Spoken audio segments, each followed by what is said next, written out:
बिस्मिल्लाहिर्रहमानिर्रहीम अस्सलाम वालेकुम।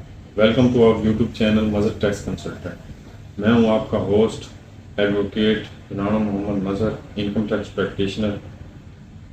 हम बेसिकली तकरीबन 3 से 4 साल से हम बखर में अपनी वर्किंग कर रहे हैं और मुख्तलिफ अजला में भी हम काम कर रहे हैं। हमारे क्लाइंट्स हैं काफ़ी हद तक और हम अपनी सर्विसेज प्रोवाइड कर रहे हैं।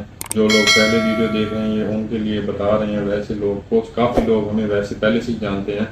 तो आज का जो हमारा इस वीडियो में टॉपिक होने वाला है वो ये है कि फाइलर होना किन अफराद के लिए ज़रूरी है और उसके क्या फ़वाइद हैं। अब पहले मैं थोड़ा सा हिस्ट्री में आपको बताना चाहूँगा कि ये कब से स्टार्ट ज़्यादा हुआ है और गवर्नमेंट ने कब से इस चीज़ पे फोकस किया है। तो 2017-18 से पहले जस्ट एनटीएन चलता था और मोस्टली लोग बिजनेसमैन पर्सन्स जो थे वो एनटीएन अपना बनवा लेते थे और एनटीएन के हवाले से भी हमने पहले वीडियो बनाई है, तो आप वो भी चेक कर सकते हैं अगर जिस भी अफराद को ज़रूरत है जानने की।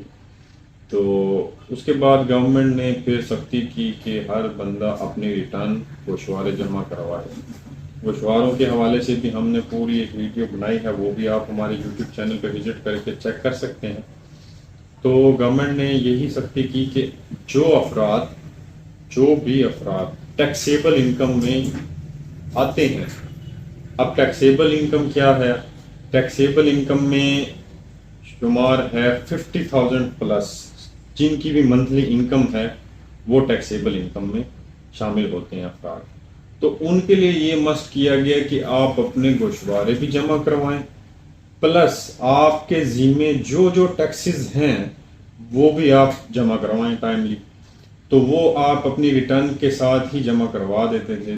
तो गवर्नमेंट ने 2017 से 18 में इस चीज़ पे फोकस किया और सख्ती की कि वो हर अफराद अपने गोशवारे जमा करवाए।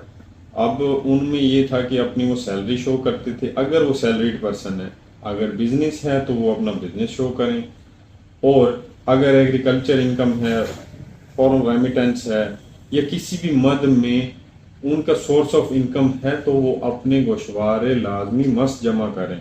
अगर उनकी ऑलरेडी जिस तरह मोस्टली अफराद सैलरीड में गवर्नमेंट एम्प्लॉयज़ हैं जो अब फाइलर हैं तो उनकी ऑलरेडी डिडक्शन हो जाती है, तो वो भी अपना कैलकुलेट करके टैक्स वो भी शो करें कि हमने वाकई ही इतना टैक्स पे किया है और उनके पास उसका प्रूफ भी होना चाहिए या डिपार्टमेंट की तरफ से डिडक्शन भी हुई हो।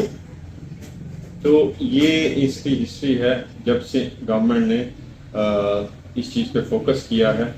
क्योंकि आपको मैं एक और चीज़ बताना चाहूँ कि जो गवर्नमेंट या किसी भी मुल्क की इनकम है ना वो टैक्सेस है, ठीक है। अब टैक्सेस जब कलेक्ट होंगे तो ही मुल्क चल सकता है, तो ही वो अपने गवर्नमेंट एक्सपेंसेस मीट कर सकती है, तभी तरक्याती काम होते हैं। अब हर साल आपने मोस्टली ये बजट में सुना होगा कि इनका हदफ मुकम्मल हो गया है एफबीआर का, या नेक्स्ट हदफ क्या होने वाला है, या हदफ से ज़्यादा कर लिया है। तो उनकी कोशिश होती है एफबीआर प्लस गवर्नमेंट की कि हर साल ज़्यादा से ज़्यादा अपना टारगेट बढ़ाते जाएं, क्योंकि इसी तरह एक्सपेंसेस बढ़ रहे हैं, इसी तरह आपके ना डेवलपमेंट जो काम है वो भी बढ़ रहे हैं। तो इसलिए इस चीज़ पे ज़्यादा फोकस किया गया। अब फाइलर होने के फ़वाइद क्या हैं? फाइलर होने के मुख्तलिफ फ़वाइद हैं कि एक तो टैक्सेस में बहुत ज़्यादा डिफरेंस है फाइलर और नॉन फाइलर का। अब जिस तरह के एग्जांपल के तौर पे मैं आपको बताऊं कि प्रॉपर्टी की मद में ही ले लें तो पहले इस साल से लेट फाइलर की कैटेगरी ऐड की गई है और उससे पहले भी लेट फाइलर नहीं था। तो अब जो है फाइलर के लिए टैक्सेस और हैं, नॉन फाइलर के लिए और हैं। जैसा कि प्रॉपर्टी अगर कोई भी बंदा परचेज करता है तो उसको 3% लगेगा एज अ फाइलर परचेजिंग के टाइम, और अगर वो नॉन फाइलर होते हैं तो 12% लगेगा। अगर एक बंदा प्रॉपर्टी सेल कर रहा है तो उस पर भी 3% लगेगा एज अ फाइलर, और एज अ नॉन फाइलर उस पर 10% पे करना पड़ेगा। तो इस तरह के मुख्तलिफ, इसके अलावा अब जो फाइलर के फ़वाइद में और चीज़ें हैं, बैंकिंग ट्रांजैक्शन में हैं जो विदड्रॉ टैक्स हैं, विद होल्डिंग टैक्स जिसे हम कहते हैं, तो वो उस पर नहीं लागू होते।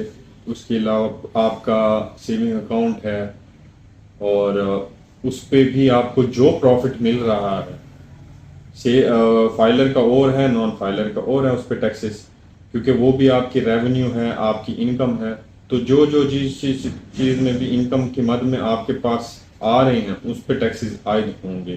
फाइलर के और होंगे, नॉन फाइलर के और होंगे। फाइलर के हमेशा कम होते हैं, अभी तक जो गवर्नमेंट की पॉलिसी रही है वो कम ही है। और इसी तरह सेविंग अकाउंट की मैं बात कर रहा था कि 30% अगर आपका प्रॉफिट आता है तो 30% नॉन फाइलर का टैक्स है सेविंग अकाउंट पे, और फाइलर का 15% है।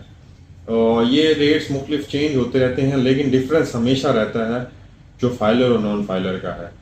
तो इसी तरह और चीज़ों की मद में प्राइस बॉन्ड्स की काम करते हैं आप, या फिर और चीज़ों की मद में काफ़ी ऐसी चीज़ें हैं जो इंशाल्लाह नेक्स्ट वीडियोस में हम डिस्कस करेंगे। तो उसके काफ़ी फ़वाइद हैं। आज भी अगर कोई बंदा फाइलर होता है तो वो नेक्स्ट इन फ्यूचर उसको काफ़ी बेनिफिट्स मिलने वाले हैं। अब फाइलर होने के लिए आप हमारी चैनल को सब्सक्राइब कर सकते हैं, आप हमारी वीडियोस फॉलो कर सकते हैं, आप देख सकते हैं कि कैसे होते हैं, आप खुद भी हो सकते हैं। लेकिन हमारा मशवरा ये होता है हमेशा कि आप किसी भी वेल सर्टिफाइड कंसल्टेंट से रब्ता करें, ताकि आपको इस चीज़ की प्रॉब्लम ना हो कि देखें आप कर लेंगे, कर सकते हैं, हर अफराद यूट्यूब पे वीडियो देख के कर सकता है, बट जो कॉम्प्लिकेशंस और इश्यूज आते हैं वो एक सर्टिफाइड बंदा ही समझ सकता है, और वो ही आपके प्रॉब्लम सॉल्व कर सकता है। ताकि ये इसीलिए कहा जाता है कि क्योंकि कल को आपको फ्यूचर में कोई प्रॉब्लम ना हो, इतना आपको टैक्स की बचत ना हो जितना आपको इन फ्यूचर आपको देना पड़ जाए। तो इसलिए इन चीज़ों पे तो हम ज़्यादा यही जोर देते हैं लोगों को कि आप किसी भी कंसल्टेंट से रब्ता करें, हमसे रब्ता कर सकते हैं आप। हमारे नीचे नंबर दिए गए हैं स्क्रीन पे भी, और डिस्क्रिप्शन में भी हम मुख्तलिफ जगह के लिंक देंगे। ईमेल भी आप कर सकते हैं, आप व्हाट्सएप भी कर सकते हैं। तो आप किसी भी ज़रिए से रब्ता कर सकते हैं हमसे। आप हमसे ना भी हों लेकिन किसी भी वेल सर्टिफाइड बंदे से हों, ये वैसे मशवरा होगा मेरा आप सबको। और अपना ख्याल रखिएगा, मिलते हैं नेक्स्ट वीडियो में। और यूट्यूब चैनल को हमारे सब्सक्राइब करें, बेल आइकन को दबाएं, और इस वीडियो को लाइक लाजमी करें, कमेंट करें, और अपनी राय लाजमी शेयर करें। और फिर भी कोई आपके जहन में क्वेश्चन हो तो कमेंट सेक्शन में अपनी राय लाजमी शेयर किया करें। गाइस, मिलते हैं नेक्स्ट वीडियो में। अल्लाह हाफिज़।